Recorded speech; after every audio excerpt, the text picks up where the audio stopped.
Genesis chapter 2. The completion of creation and God's rest. That's how the heavens, the earth, and everything in them were created. God made the entire world in 6 days. Then, on the 7th day, he stopped working and rested. He looked at everything he had made and enjoyed it. God blessed the 7th day and made it special. The word holy means set apart. It's different from the other days. God worked for 6 days, but on this one he rested. The creation of man and woman. This is what happened when Yahweh God created the heavens and the earth. We're not exactly sure how to pronounce God's name. People used to say Jehovah, but that's a mix of the Hebrew letters for God's name and the vowels from Adonai, which means Lord.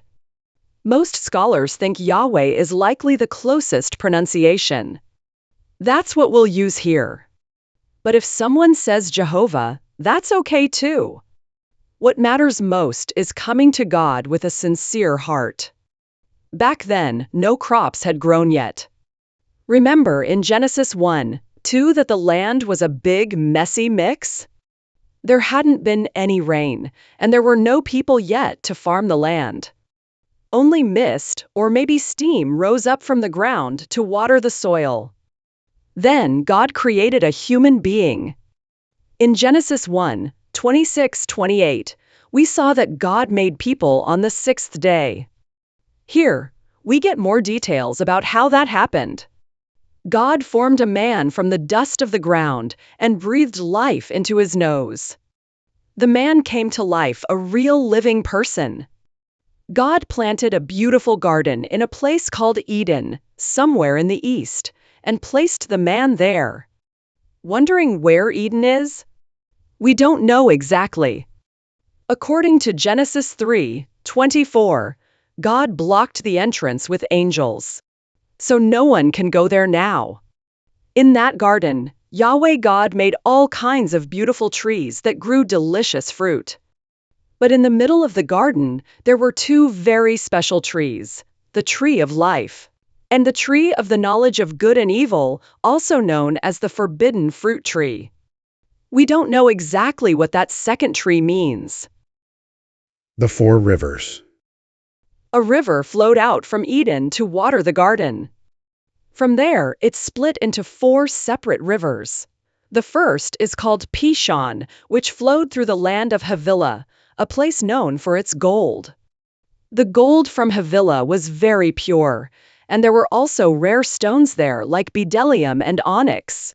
We're not exactly sure what they are, but they were precious and valuable.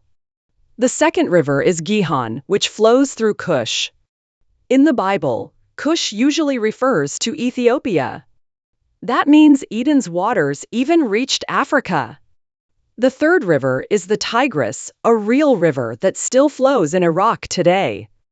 It runs east of a place called Assyria. The fourth river is the Euphrates, which flows southwest of the Tigris. Man in the garden. Yahweh God placed the man in the Garden of Eden to take care of it and look after it. God said, "You're free to eat from any tree in the garden, except for the tree of the knowledge of good and evil. If you eat from that tree, you will surely die." The first woman. Then God said, "It's not good for the man to be alone. I'll make a helper who is just right for him." God had already made all the animals and birds. He brought them to the man to see what he would name them. The man looked at each one and gave them names, and those became their names. But none of the animals were the right kind of partner for the man. As amazing as they weren't made to be helpers for humans. So Yahweh God caused the man to fall into a deep sleep. While he was sleeping, God took one of his ribs and closed up the spot with flesh.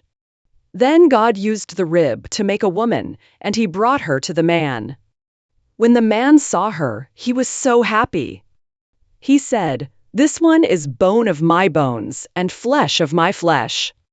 She will be called woman Hebrew, Isha, because she was taken from man Hebrew, Ish. It's like he was saying, "You are part of me, we belong together." That's why, even today, a man leaves his father and mother and joins with his wife. The two become one. The man and his wife were both naked, but they weren't embarrassed at all. Everything was pure and innocent.